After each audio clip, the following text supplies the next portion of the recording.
So, hi.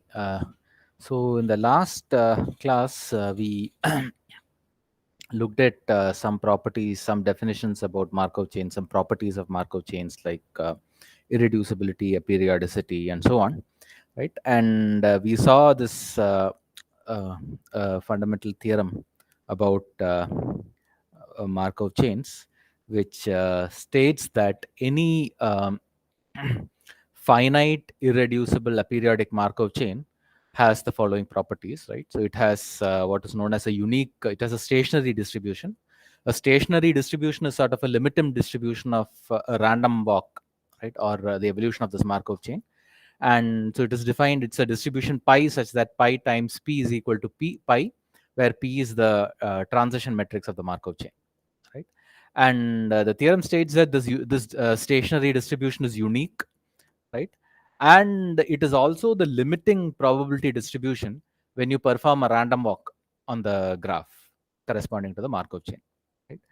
And this limiting distribution of this random walk is independent of where you start the random walk from, right? Irrespective of where you start the random walk from, the probability of reaching, say, a vertex I is in the limit is equal to the value given by the stationary distribution, right? Furthermore, the expected time to come back to I after starting from I by a random walk is the inverse of the stationary distribution, right? The stationary probability. Okay, so this is the fundamental theorem of Markov chains, and with this in hand, we were trying to understand random walks on undirected graphs, right?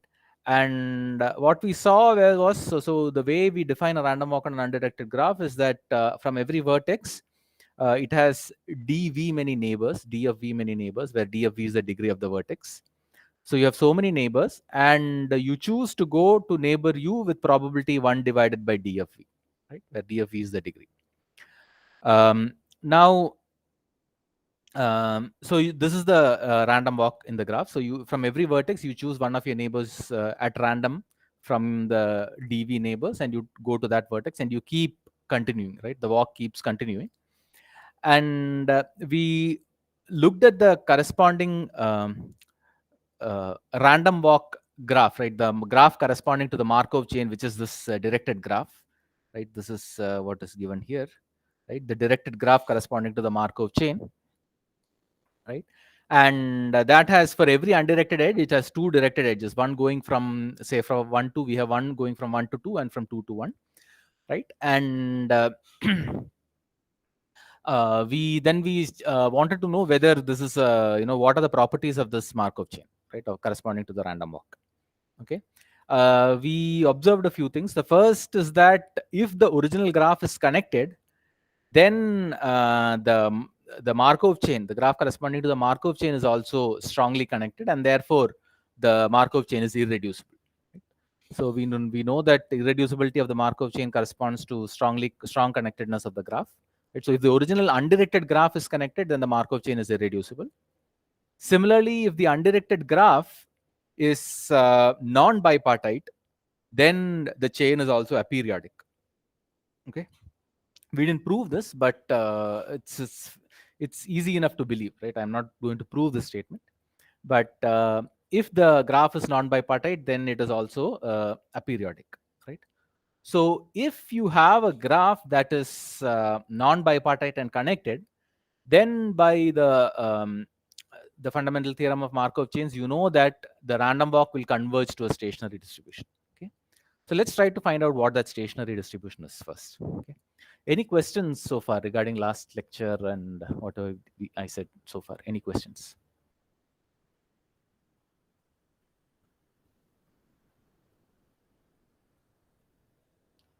Okay, so then let's understand the stationary distribution of the random walk.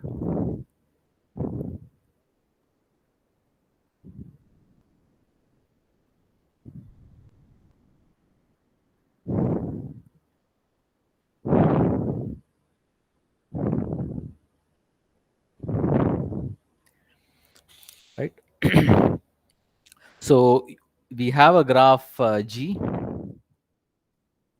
right? This is undirected, connected, and non-bipartite, right?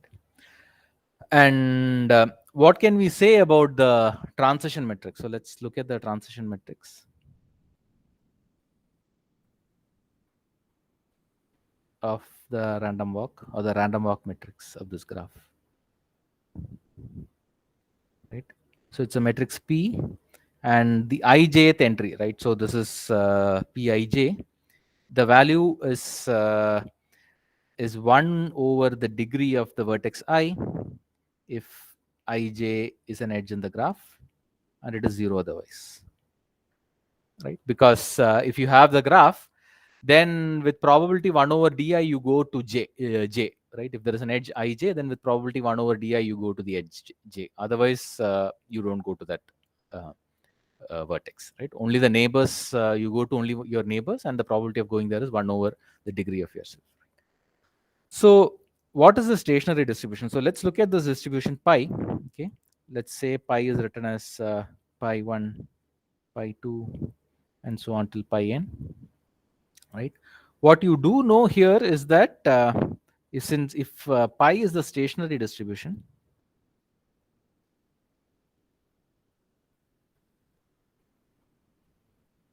if pi is a stationary distribution, then pi times p is equal to pi, correct? And what can you say? So what will pi be, right? We need to compute that. So if you take so let u be any vertex in this graph, then what is uh, what can I say about pi u, right? So this is the uth entry of this matrix, right? What can I say about that? Well, pi u is basically taking the the vector pi and multiplying it with the uth uh, column of p, right? That is what is pi u, right? So if you just write it out, this is summation over all the um, vertices which are neighbors of u, right? This is so I'm trying to write the corresponding product here, right? So this is pi of v times right, this will be pi of, so you have say you take this vector, right? So this is, you take and the matrix is here, you're looking at the uth column, right? The entries here are going to be the neighbors of u, right? So for each neighbor of u, what is the entry that will be there? So you take the value v, what is going to be the value here?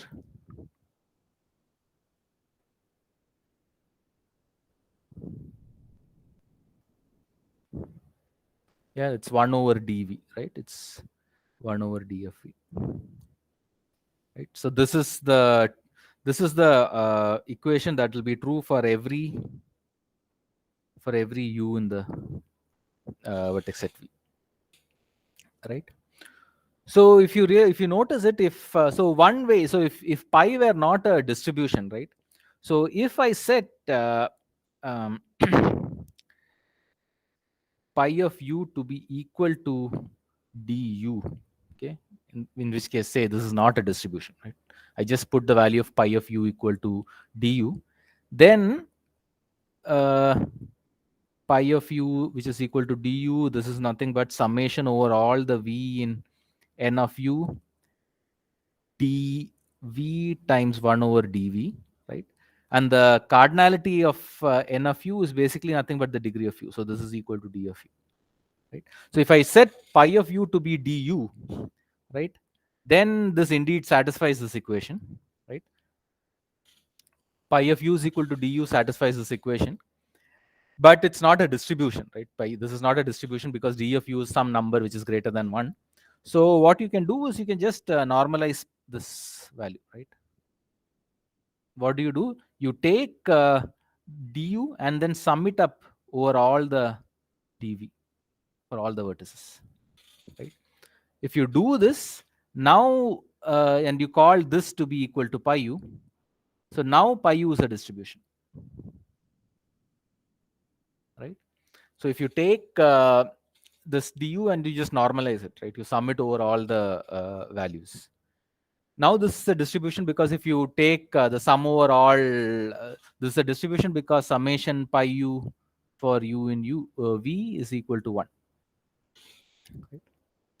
And furthermore, we know that the random walk matrix, right, the Markov chain is finite, irreducible, and aperiodic, and hence this stationary distribution must be unique. This must be the unique solution to this equation, right? The distribution must be unique because of the fundamental theorem of Markov chains. So what it means is that this is in fact the stationary distribution, right? So let's just state it, right? So if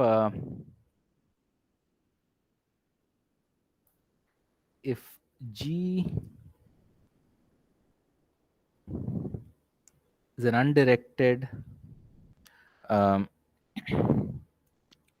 connected non-bipartite graph,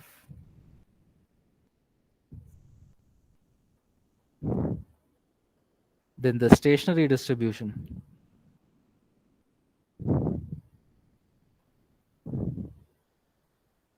of the random walk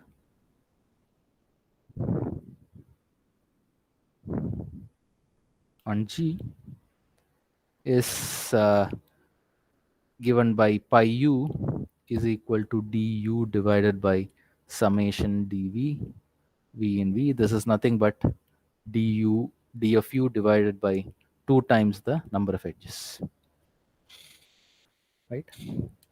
So if you take an undirected connected non-bipartite graph, then the random walk will converge to the distribution that is given here.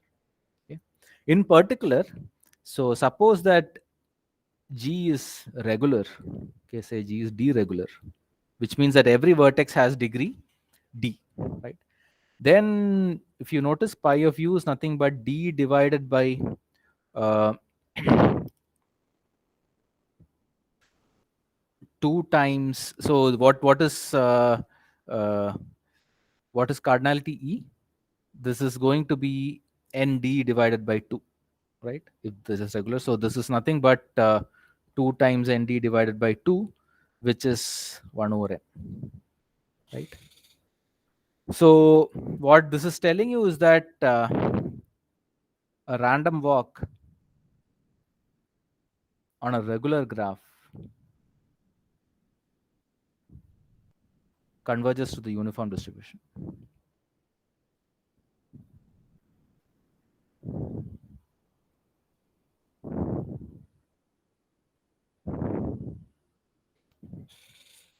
Right? So if you take a regular graph and perform a random walk, irrespective of where you start your random walk from, in the limit, the distribution over the vertices in the graph is going to be the uniform distribution. Right? So that is what you can say about the stationary distribution of random walks in a graph. Okay? And we're going to use the properties of this random walks and the stationary distribution to actually analyze a very simple algorithm for connectivity. That's what we're going to do next. Any questions so far?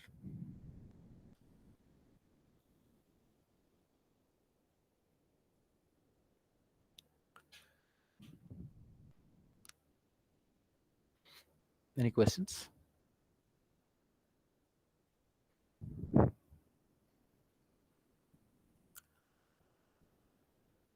Okay.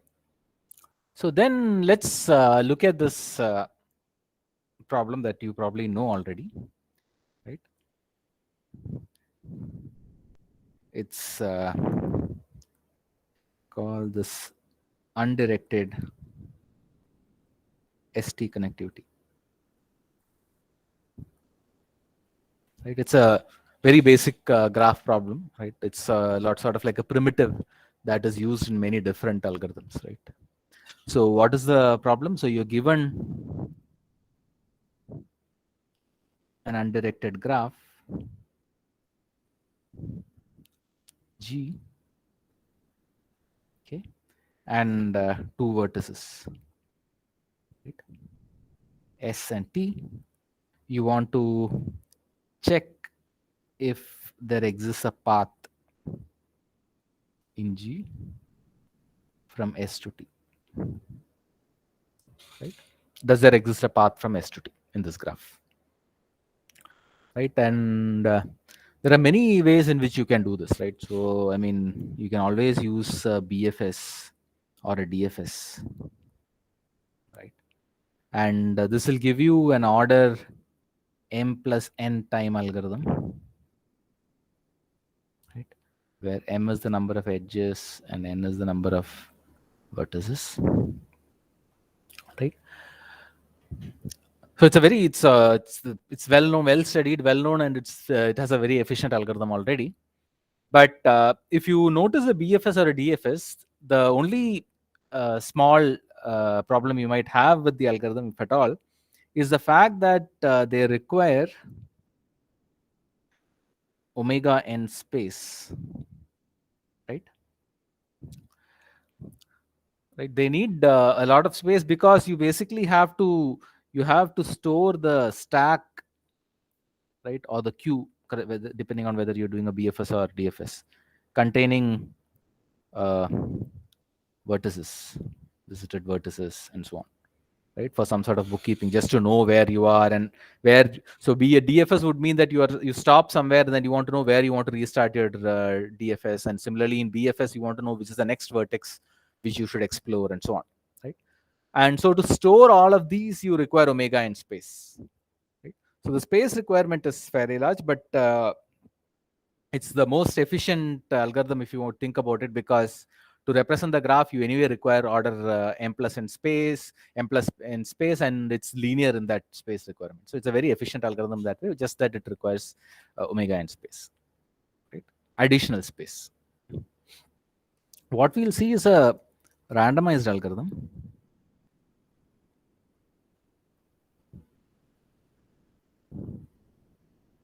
Okay. So the randomized algorithm will be such that its running time is not very good. Running time will be order n cube, say. Okay. It's a cubic time algorithm, right? Not very efficient in terms of time, but the space required is going to be order log n. Okay. What does that mean? It means that you will only be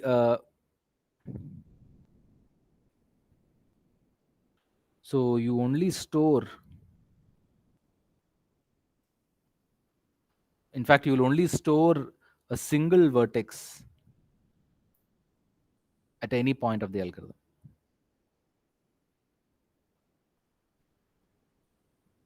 You don't really care whether you have visited vertices and so on. You just keep track of just one vertex, and your algorithm is going to check at every step whether this vertex is actually equal to t or not. So that's what the algorithm is going to do. So the requirement of the space requirement is very, very efficient. Right? You're just storing one vertex. Okay. Any questions regarding the setup so far?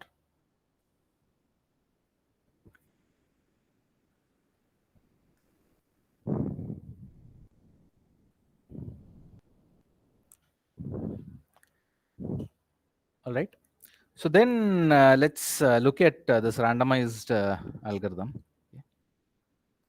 So randomized ST connectivity.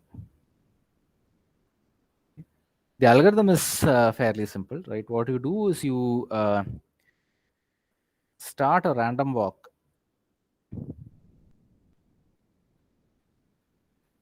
from S for, say, something like 4 n cube steps. Okay. If you find T, then accept, else you reject. Right? A fairly simple algorithm. You just perform a random walk starting from S. Okay. Start from S, choose one of its neighbors uniformly at random, go to that vertex, keep continuing this, right? Keep doing this until for 4 n cube steps, or until you see the vertex T. Right? If you see T, you say that it is connected. If you don't see T after 4n³ steps, you just stop and say that S and T are not connected. Okay, very simple state algorithm, right? Again, this is what is known as a one-sided error algorithm, right? So what you can see is that if S and T are not connected,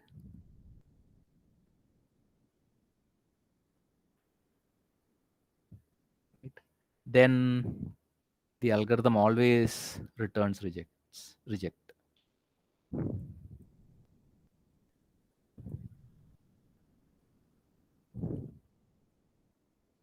Right. If S and T are not connected, then the algorithm is always going to say reject, and that's good. Right. So the only question is what happens when S and T are connected.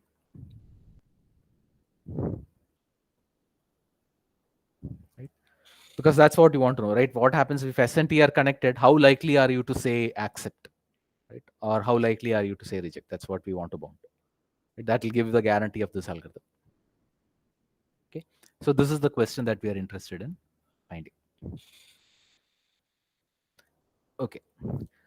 So now the idea is that I want the analysis is going to use all the machinery, right? The mathematical machinery that we have discussed till now for this problem. Okay. So I want to say that somehow this random walk is going to have a stationary distribution, or and argue something related to that, right? In particular, right? For instance, in particular, what I want to say is, suppose you have such a graph, right? What is the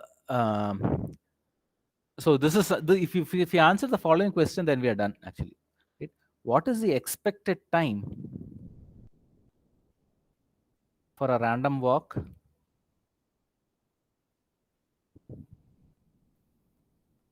starting from S to reach T, right? If they are connected, how long does it take for a random walk to reach T starting from S? Okay. So the first problem with this using the Markov chain theory that we have seen is that you have no control. So all the stationary distribution results and everything that we saw was when we assumed that the graph was actually non-bipartite, right? And it is connected. Now in this case, it is possible that S and T are in fact connected, but the graph is not connected, right? Or it could be that the graph is bipartite. Right? Both of this can happen, right? In which case, all the theory that we have developed cannot be applied directly, right? So, what can we do, right? How can we get around this? These two small problems that have arisen. Right? First is that the graph might not be connected. S and T might be connected, but the graph might not be connected. Then how can you say anything about the random walk on this graph, right? Secondly, the fact that the graph might be bipartite, so it might not even have this limiting stationary distribution that we talked about. Right? So how do you get rid of this bipartiteness problem? So the first question that we can ask is, what happens if G is bipartite?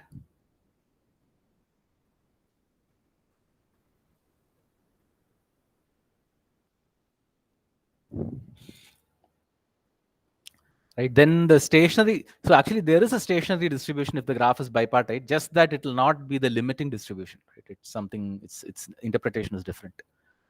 So what happens if G is bipartite? What do you do?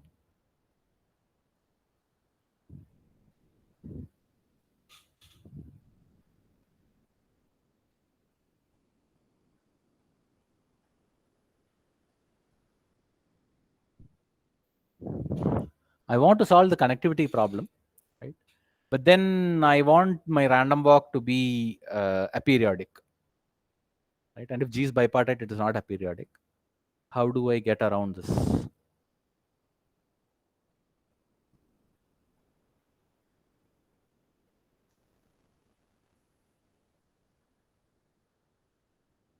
Any ideas?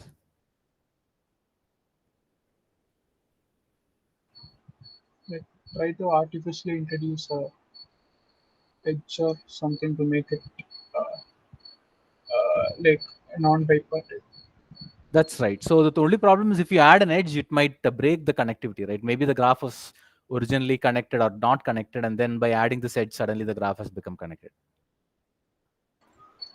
So we add the edge so that that doesn't happen. Like you start with some vertex u, Okay. uh, and then you have some neighbor v, Okay. and then v has another neighbor w, which is not u. Like Okay. let's say this is the case, then we can just connect u and w. Okay. So like if the in the original graph st were connected, this will still be connected, and if in the original graph s and t were not connected, uh, then this will still be not connected. But isn't it possible that the graph? So this will introduce say one odd cycle. But what if the graph was originally not connected? Maybe the edge that you added was in one component, which made that component non-bipartite. But S is sitting in a component where this is bipartite and so on. Okay. So what you're saying is right, but there is an right. So instead of searching for where to add it, what you do is you can do the following. You basically add self loops. Okay, this will break the aperiodicity. Yeah, connect vertices in the same partition. Okay, so that is what Sarthak was saying. You connect vertices in the same partition, but you don't know what the partitions are basically, right? So you don't want to do any search at this point. So you basically add self loops. So what self loops does is that, so what does it mean? So you have, so the random walk has a non-zero probability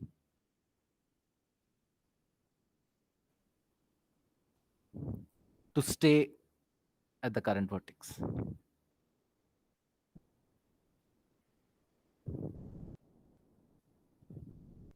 Okay. And this you can verify that this will make sure that the graph is, the random walk matrix is now aperiodic. It's a very standard trick that is done, right? You just put the self loop. And this does not affect the connectivity because you're connecting the same vertex to itself, right? So this is one way in which you can get rid of this possible aperiodicity in your Markov chain, right? It's a standard trick actually. Okay, good. So the second thing is that G is not connected. Is that a big issue?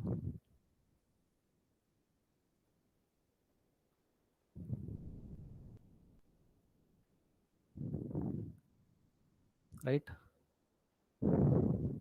Is G is not connected, what happens?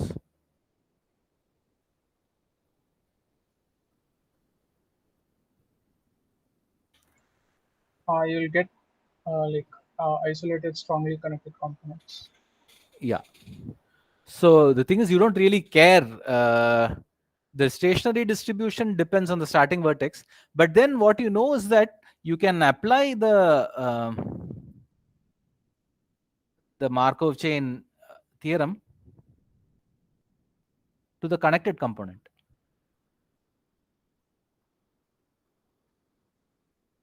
Right? That's basically what both Raghu and Sarthak are pointing out. Right? You can apply this theorem to the connected component containing S, because that's all that you need, right? If you just need to check whether the connected component containing S contains T, right? So if you're since you're starting your random walk in S, you don't really care whether the graph is not connected. You can talk about the random walk in the connected component containing S, and that will again be aperiodic and irreducible. Right? So you can still work with that. Right? So you don't really care whether the G is connected or not. You only worry about the connected component containing S. And you know the graph is not bipartite. You can put self loops so that the random walks are irreducible. Okay.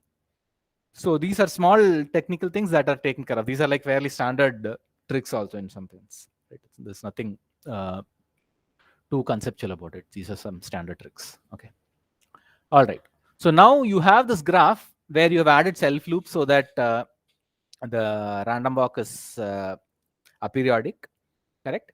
And now you want to check, right, what is the expected time for a random walk starting from S to reach T, right? So the first statement that we will prove is this lemma. Okay. So before I state the lemma, just recall, okay, recall that HUV, this is the expected time to reach V from U via random walk.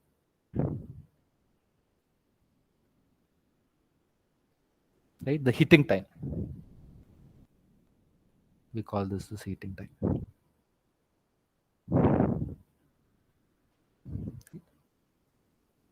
So now the lemma tells you, gives you a bound for hitting times for certain types of for edges, basically, right? So let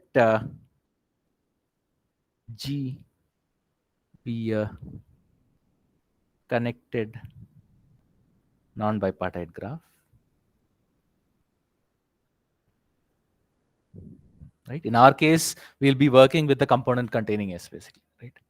Now for any edge in the graph, the hitting time HUV is at most 2 times the cardinality of E. Okay. So if you take an edge E, right? So the way in which you can go from U to V is either you take the edge E or you take some other neighbor of U and keep walking and come to E, right? There are many different ways in which you can reach E from U. But what you can say is that no matter how you go, the expected number of steps before you reach V from U is 2 times cardinality E, right? 2m for any edge UV in E, right?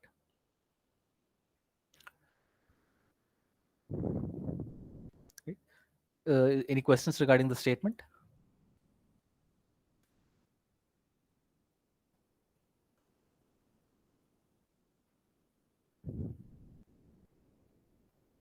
Okay. So then let's see a proof. Right? This is fairly simple, right? So let's, so what do we know? So you know that HUU, right? This is the time for a random walk starting from U to return to U, right? How can you write this value? This is with probability 1 over du, you go to one of its neighbors, right? So there are, take any neighbor of U. So the number of steps is 1 plus the number of steps to go from W to U.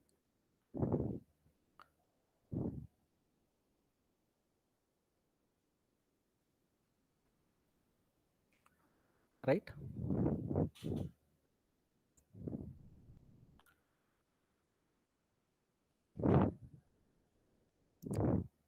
Correct? You take one step of your random walk and then you go to some vertex W, right? And then from there you want to look at how much time will you take from there to get back to U. Okay, so let's let me just write this. This is, we'll get something different. We'll get VU. Sorry. Okay.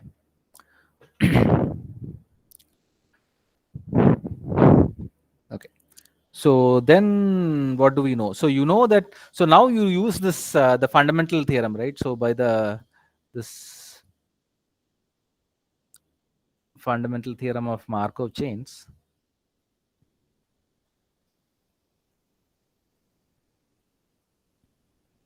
right? What you can say is the following, right? What you can say is that HUU is nothing but 1 over pi U, right? It's the inverse of the stationary distribution. This is nothing but 2 times cardinality E by du. So if you just substitute it into this, what you have is that 2 times cardinality E is H VU plus 1 plus summation over all W in the neighborhood such that W is not equal to V. Um, 1 plus h w, right? And this is clearly greater than hv, right? Correct.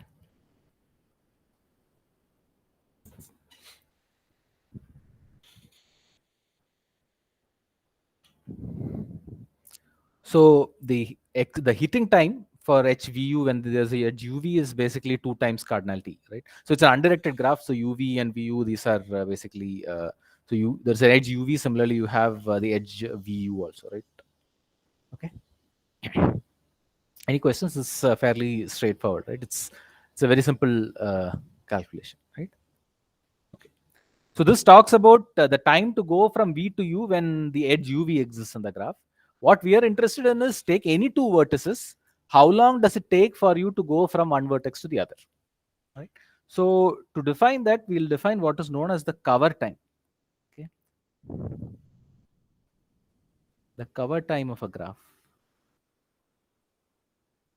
We will denote it by C of G.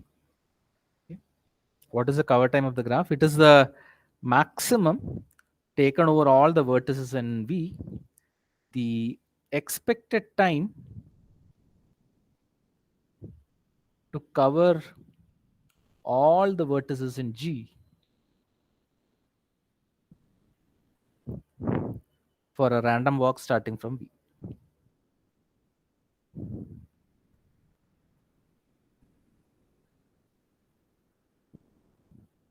Right? Look at for each vertex, you look at random walk starting from V. Check what is the maximum number of steps. What is the expected time to cover all the vertices when you start from there? Take the maximum over all these quantities. That is known as the cover time of this graph. And so this would be sufficient for our analysis, right? So if you can show that the cover time of your graph is, say, something like n cube or 2n cube or some function order n cube, then what you can say is that within so many number of steps, no matter where you start out from, you will cover all the vertices in the graph. And if you haven't seen in the vertex t until during these many steps, then t is unlikely to exist in the graph, unlikely to exist in the same component as s. If you do the random walk from start the random walk from s, if at all, so the within so many the cover time of the graph, you are expected to see every vertex in the component of the every vertex in the component containing s. If you have not seen t until now, then t does not exist in the component, right? So what we need is this following bound on the cover time. Okay, so let me just write that. So let G be connected bipartite, non-bipartite.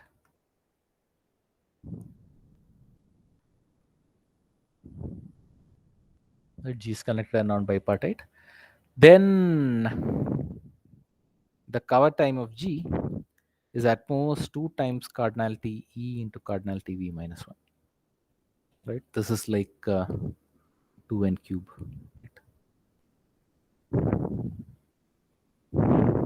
Not equal to, but yeah. In the worst case, this is at most. Correct. And if this is the case, then we are done. So now you can just do the random walk starting from S. Then you know that within 2n cube steps, you are expected to touch every vertex in the component containing S. Right? So if you do it for 4n cube steps, then the probability that T is present in that component but has not been seen until now, the probability is only at most half. Right? So what you need to do is just bound this cover time of the graph. Is this clear? Any questions?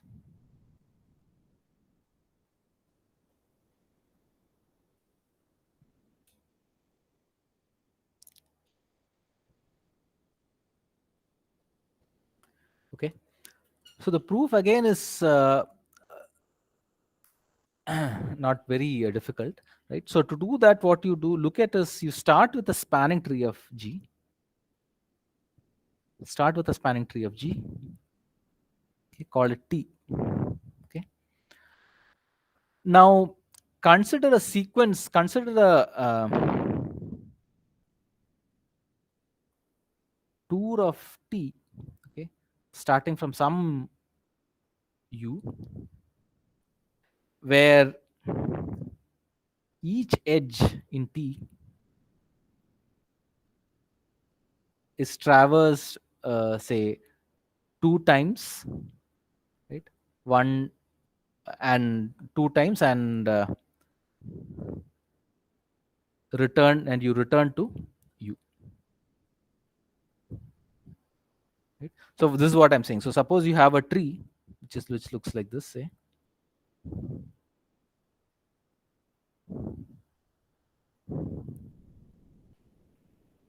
I mean, you could start your random walk from, you could start your tour from anywhere. Say you start your tour from here or from here. You can think of a BFS, right? So what you do is you come here first, then you come here, then you go back here, then you go here, come to this vertex, go back to here, then here and here, then these, this sort of tour, right? Come here, you follow these arrows,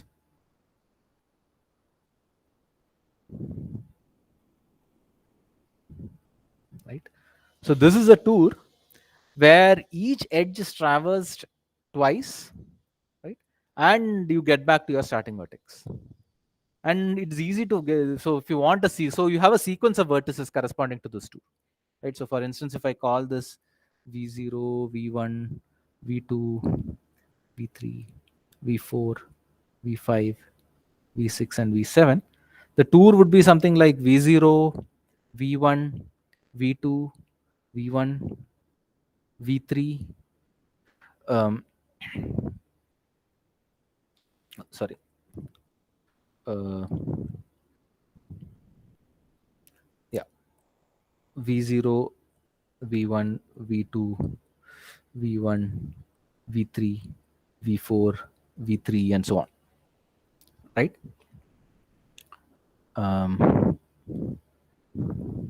V1,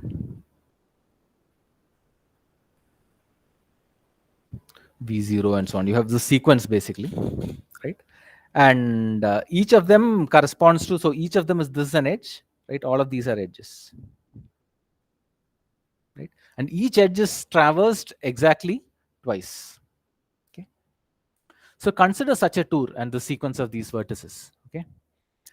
Now what you can say is that look at the expected time to cover these edges by a random walk. Suppose you have this sequence of vertices. What is the expected time for a random walk to go take this sequence of vertices, these edges, while doing a random walk? Okay, that is clearly an upper bound on your cover time. Okay. So what I'm saying is the following. So you look at the expected time to cover the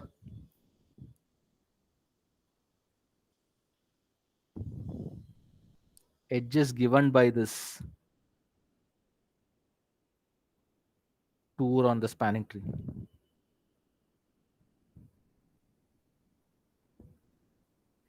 So the cover time is upper bounded by this quantity. Right, this is cover time is the expected time to cover all the vertices. Here you are basically saying that each edge has to be covered, and you might be covering the you might be visiting the same vertices multiple times and so on, right? So this is definitely an upper bound on the cover time of the graph. Okay. And this cover time, this expectation, I can write as follows, right? So this is nothing but summation h vi plus 1, right?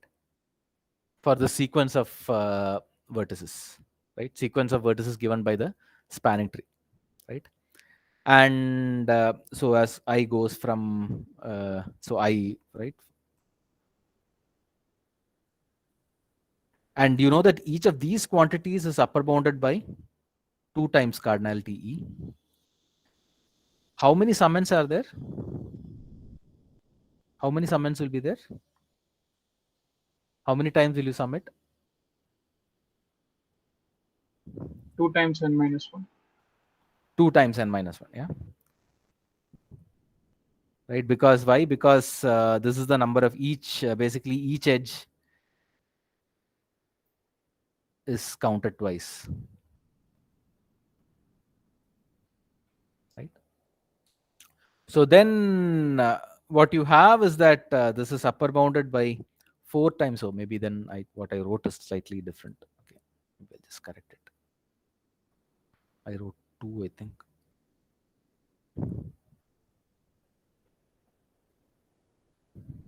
Right, so this is 4 times.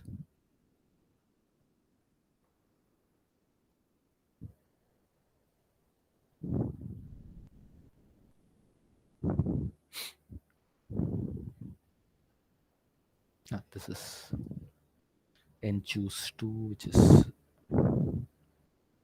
this is still 2nq only. Yeah. Right, so this is 4 times cardinality E times cardinality V minus 1. Right, and this is at most 2n cube. Right, so if you do this random walk, then within 2n cube steps, you are expected to see every vertex in the connected component. Right? So in particular, what this means is that the probability that a random walk from S, a random walk of length greater than 4n cube, greater than or equal to 4n cube from S does not see T is at most half. Right? So therefore, if you run the random walk long enough, then you should see T, right? And then you just do this repeatedly, right? You can boost the success probability by doing many different random walks. Instead of one random walk, you do many different random walks, and then you're much more likely to see T if indeed T is in the same connected component as S, right? So it's a very simple algorithm. The analysis requires some understanding of how random walks behave in a graph. Right? Any questions so far?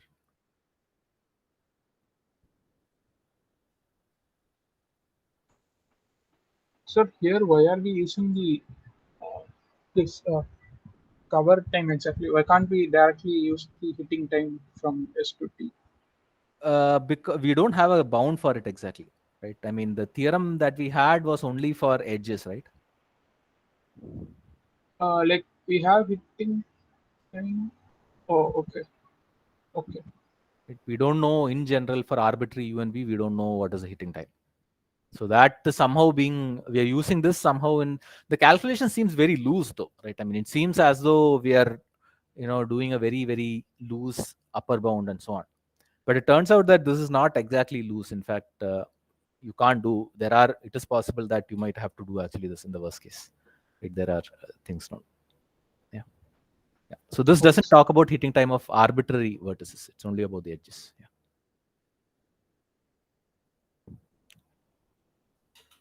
Any other questions?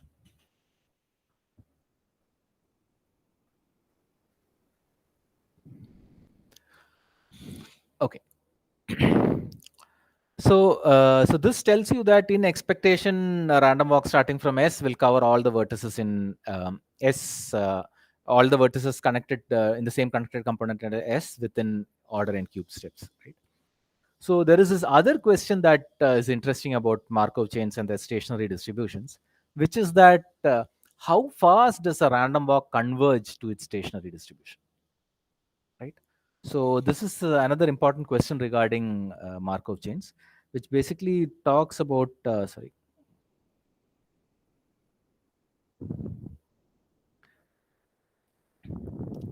so convergence of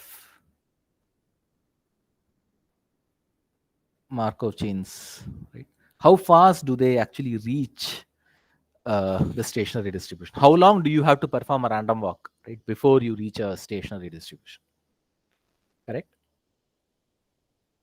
And this is important in so currently we haven't seen anything that is that actually requires this, but we in the coming modules and so on, we'll see this the problem of counting elements of a set. You have some set, say it could be the set of perfect matchings in a graph, set of colorings in a graph, set of satisfying assignments, and so on, where you have a set that you want to count.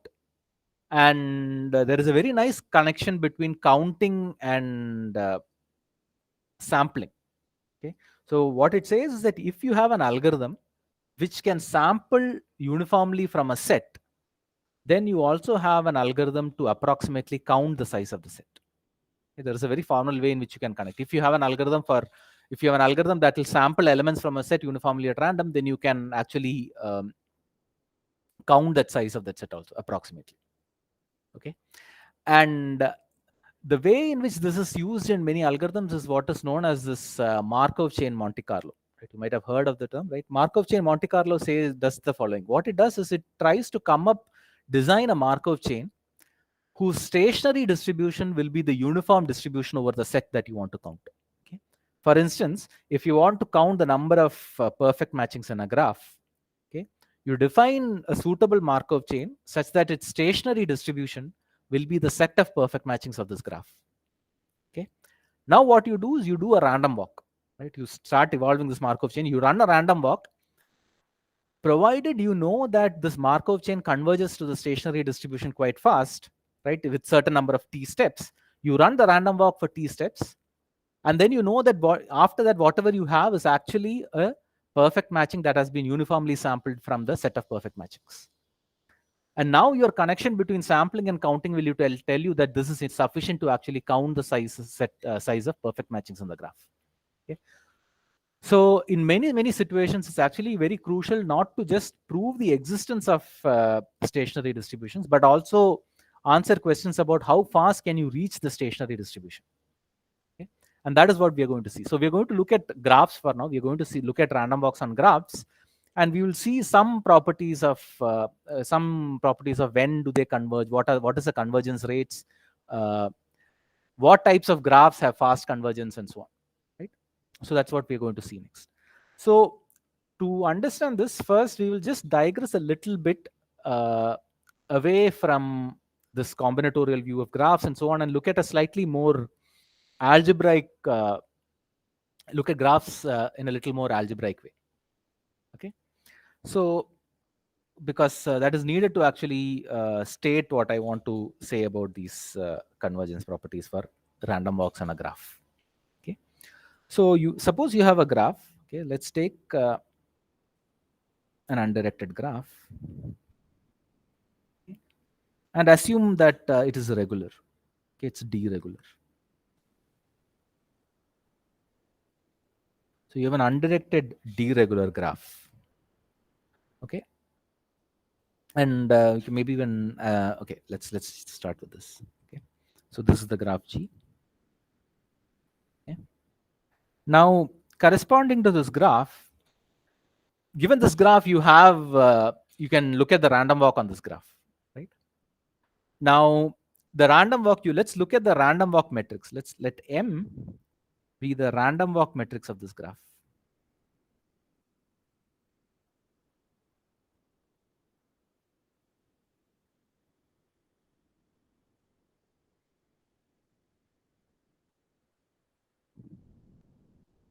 Okay. So what is the random walk matrix of the graph? So if the graph is regular, it's basically 1 over D times A, right? Where A is the adjacency matrix.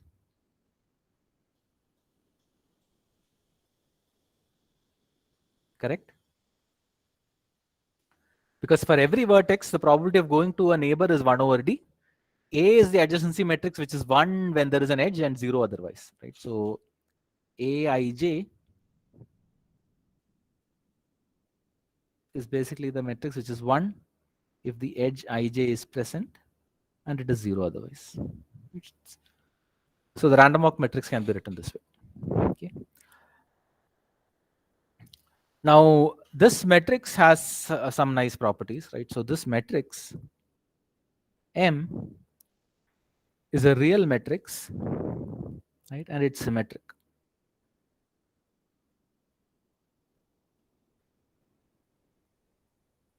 Right?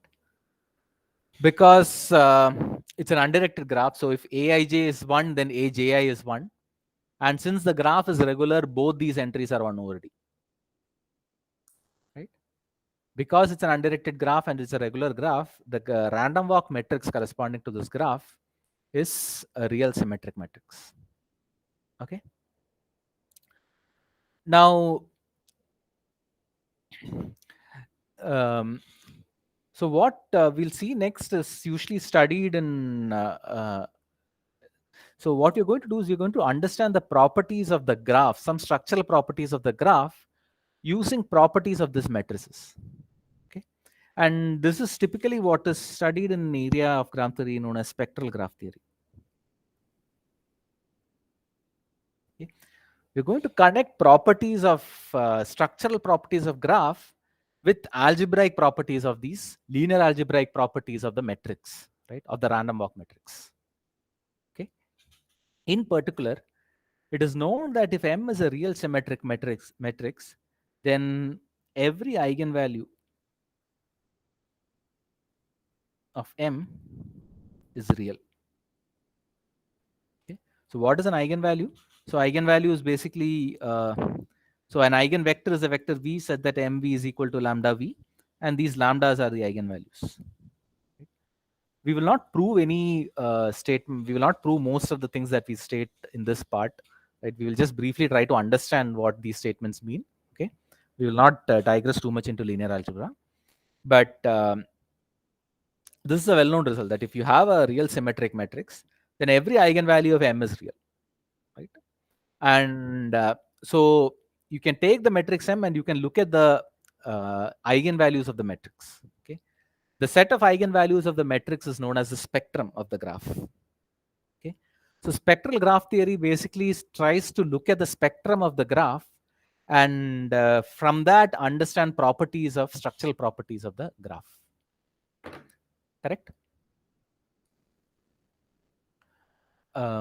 So I hope you know what eigenvalues. Right now, at least for now, it is sufficient to know this definition. Right? We will not go too deep into these properties. Okay? So let's try to understand some properties of the graph with respect to this eigenvalues. Okay, so let's just briefly go into spectral graph theory.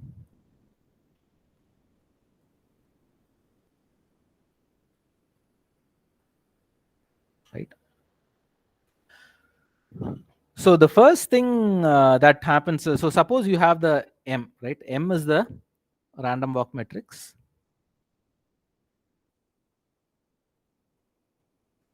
Of an undirected regular graph. Undirected deregular graph.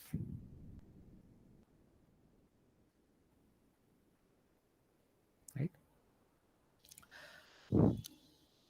So what can you say about an eigenvalues of this, right? So let's look at this M, right? So M is this matrix where for each entry you have something like 1 over D, 1 over D, 0, and so on, right? This is the matrix. So notice that 1 is an eigenvector of this matrix, right? Because if you multiply it with 1, what do you get? So you have D, there are D entries which are, so if you take any row, right? If you take any row, there are D non-zero entries.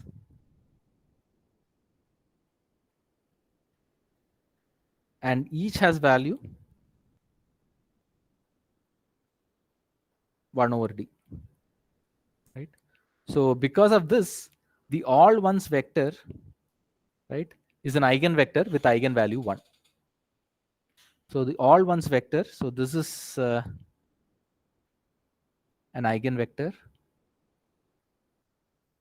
with lambda equal to 1, right? And you can actually show that this is going to be the largest eigenvalue. Okay, this is going to be the largest eigenvalue. And you can write down the eigenvalues of this matrix, right, in an order. So you say lambda 1, which is greater than lambda 2, which is greater than or equal to lambda 3, and so on, greater than or equal to lambda n. Some of them might be equal, right? But you take these n eigenvalues Some of them might repeat multiple times, right? And you can write them down. Okay. Now,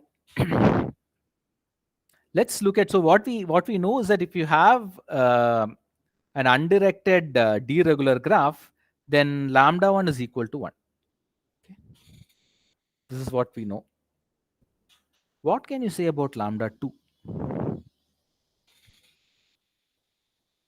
Okay.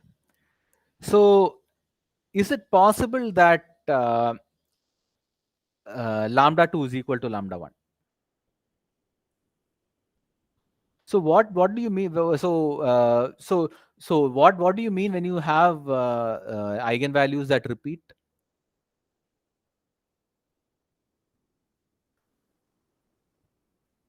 When you have an eigenvalue that repeats, basically the multiplicity, the number of times an eigenvalue repeats, is basically what is known as the dimension of the corresponding eigenspace. Okay. But what is very nice about there is this nice connection between the spectrum and the graphs that. Okay, let me just state it, right? What it says is that, so let M be the random walk matrix of an undirected d-regular graph, right? Then the multiplicity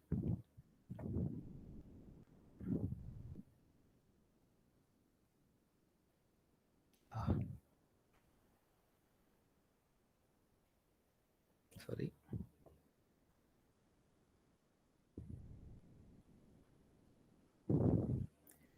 of the eigenvalue lambda 1, right?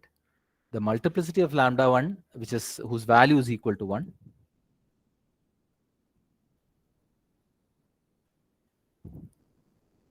is equal, so it's a graph G, is equal to the number of connected components of G.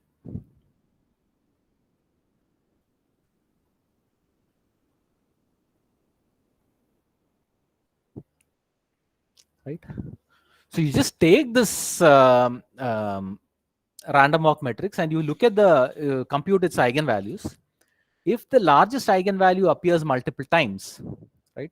So if lambda 1 is equal to 1, lambda 2 is equal to 1, lambda 3 is equal to 1, and so on, then the number of times this 1 repeats, that is equal to the number of connected components in this graph. Right? In other words, what this means is that lambda 2 is equal to lambda 1 if and only if G is not connected.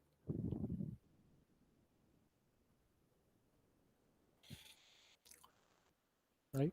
So connectivity is a very structural property of this graph. And what this result is telling you is that it is captured by the spectrum of the graph. Right? If you look at the spectrum of the graph and you see that lambda 2 is equal to lambda 1, where lambda 2 is the second largest eigenvalue, right? If lambda 2 is equal to lambda 1, then the graph is not connected. In fact, if lambda 3 is equal to lambda 2 is equal to lambda 1, then that means that there are in fact 3 connected components and so on. Right? In fact, there are many more things that you can say. For instance, you know that lambda 1 is equal to 1. You can say that lambda 1 is equal to minus 1 if and only if G is bipartite.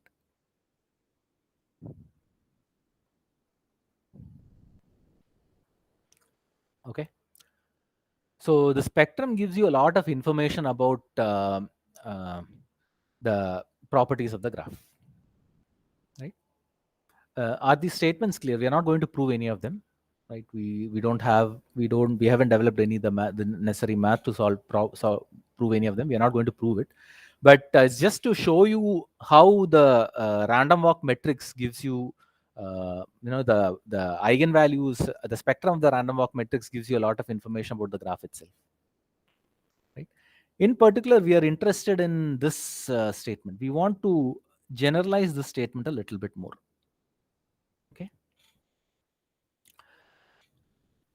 So what it says is that if lambda 2 is not equal to lambda 1, then the graph is somehow connected, right? If the lambda 2 is not equal to lambda 1, or if lambda 2 is not equal to 1, lambda 1 is equal to 1. If lambda 2 is not equal to 1, then the graph is not connected. The graph is connected, right? So is there a way to quantify this fact, right? Is it possible that if lambda 2 is further away from 1, then the graph is more connected in some way, right? Is there a quantification of the following statement, right? If lambda 2 is far from 1, then G is well connected, whatever that means, right?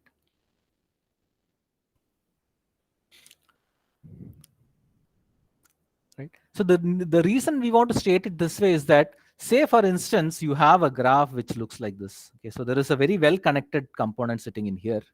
Okay, then there is one edge like this, and then there is a very well connected component sitting in here. Okay, say you have a graph like this. Now think about a random walk on this graph. What do you expect for this random walk to happen? What will happen for a random walk on this such a graph?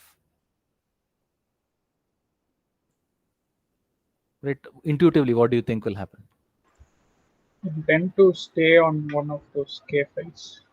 Yeah, you tend to stay on one of these two places, right? Because there is only this one edge that is connecting these two parts.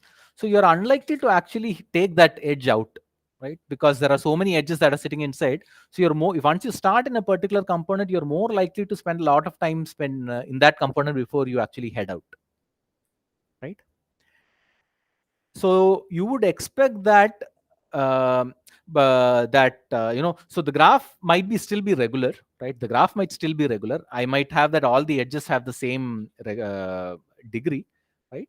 And the stationary distribution might be the uniform distribution, right? This graph could be such that the stationary distribution is still the uniform distribution. Yet, because of the way in which this graph is connected, and because there is just this one edge connecting these two components, you're unlikely to reach that uniform distribution, because you're unlikely to actually cross this edge very often, right? Uniform distribution would mean that a random walk is actually has spread evenly across the entire graph. But because of this sort of bridge edge, you're very unlikely to cross that edge and go apart.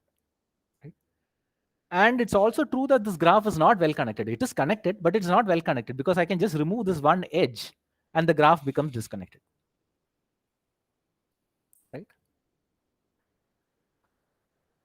So this random walk is not mixing very well, because this graph is not well connected. Right? And it turns out that we will see this connection of lambda 2 with well connectedness, we'll see in the next lecture. But it turns out that lambda 2 is closely connected with this well connectedness. You can actually quantify saying that if the lambda 2 is actually far from 1, then the graph becomes really well connected. Okay. What it means is that if lambda 2 is far from 1, then you cannot disconnect the graph by removing very few edges. Right? You will have to remove a lot of edges before the graph gets disconnected, if lambda 2 is far away from 1. And the other way also, the converse is also true. If the graph is really well connected, right, which means that you are unlikely to disconnect the graph by removing a few edges. If that happens, then in fact lambda 2 is actually far from 1. Right? So it's not just that lambda 2 is equal to 1 or not tells you whether it is connected or not. The way lambda 2 is, the value that the lambda 2 takes tells you how well connected the graph is also. Right? So it's a very strong connection between lambda 2 and the connectivity of this graph. Okay? And the reason why this is interesting is that you can use lambda 2 to tell about the convergence rate of a random walk on a graph. Okay, so this statement, so let me just state this. Okay, we'll not prove this theorem again, because we need some linear algebra before we can do this. Okay, so let G be a undirected deregular graph. Okay. Now, what do we want to know? So you start with some distribution, say mu or pi prime. Okay, so and you have pi, which is your stationary distribution. Okay, so you start with some distribution, call it pi prime, okay? And let pi prime be some distribution. Before that, G is this undirected deregular graph with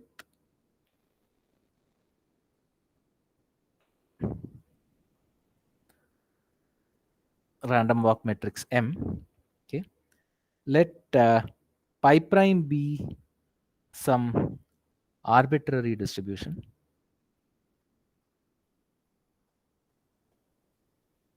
over the vertex set.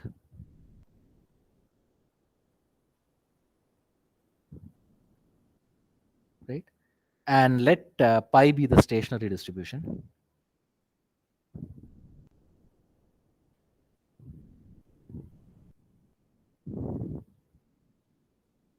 So we'll assume that it is non-bipartite again. Okay. Now, what you can say is that the distance between pi m power t, pi prime m power t and pi. Okay. So we'll see how to define this distance. Okay. This distance can be the Euclidean distance actually. Think of pi as a vector, right? Pi is a vector with n positions. Think of it as a vector. Then pi prime m to the t is a vector. Pi is also a vector. Look at the distance between these distributions. Euclidean distance is between these distributions, right? So what is this quantity here? This is the distribution obtained after t steps of the random walk, right?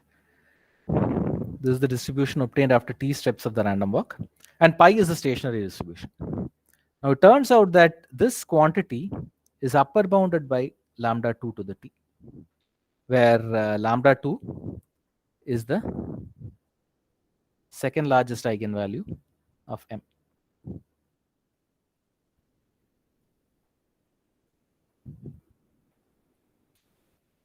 Right. So lambda 2 somehow tries to capture the notion of connectivity in the graph. And what this is telling you is that if you run a random walk, then how quickly it converges to the stationary distribution depends on how well connected the graph is, and in turn depends on the second largest eigenvalue of M. Right. So if the second largest, right, so it's some small number, then you just you don't need to spend a lot of time before you converge to the stationary distribution, right? You need t can be sufficiently small if lambda 2 is much further away from 1. If lambda 2 goes farther and further away from 1, the graph is going to be really well connected, and therefore you need to perform only smaller steps of your random walk before you get the uniform distribution over the vertex set. That is what this theorem is capturing.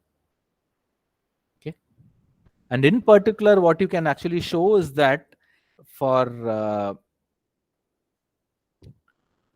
an n vertex deregular graph, we will not show this again,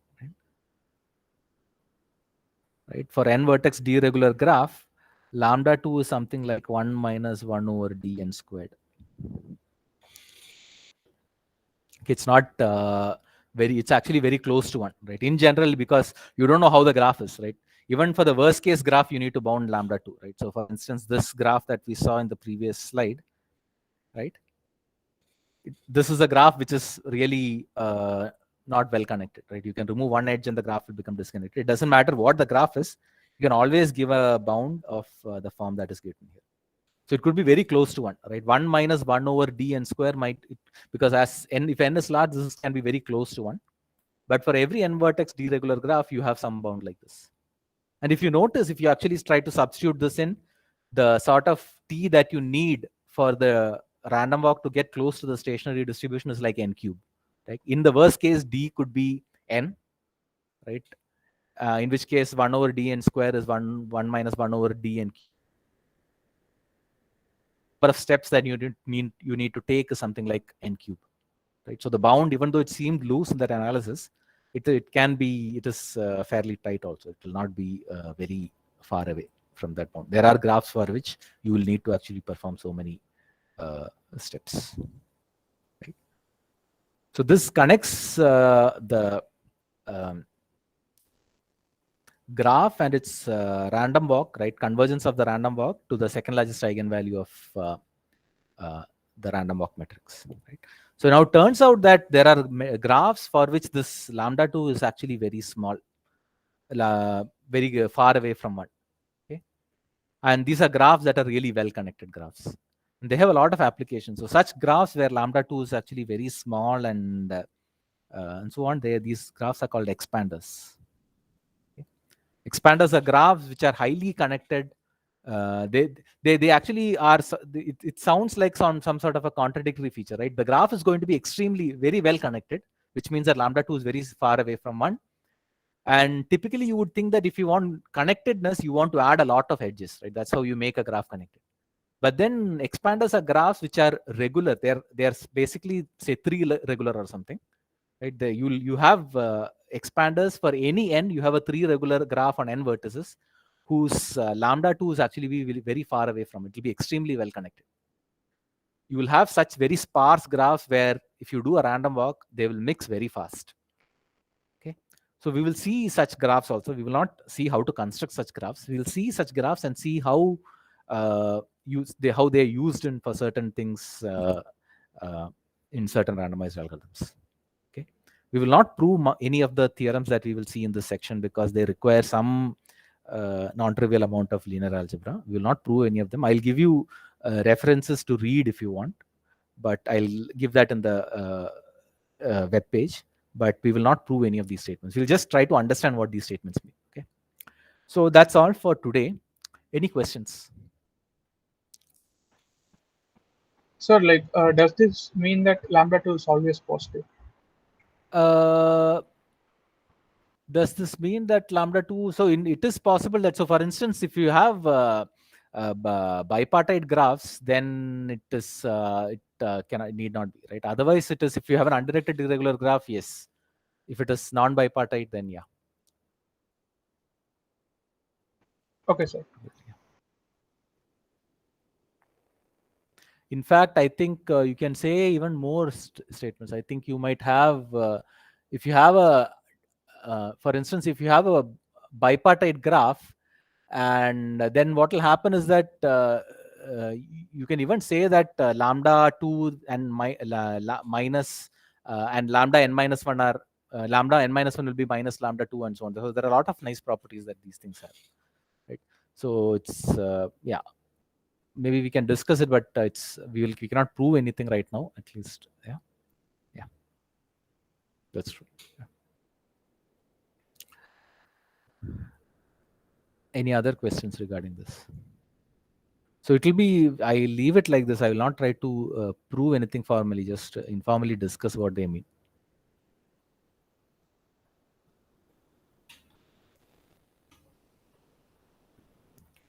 Any other questions?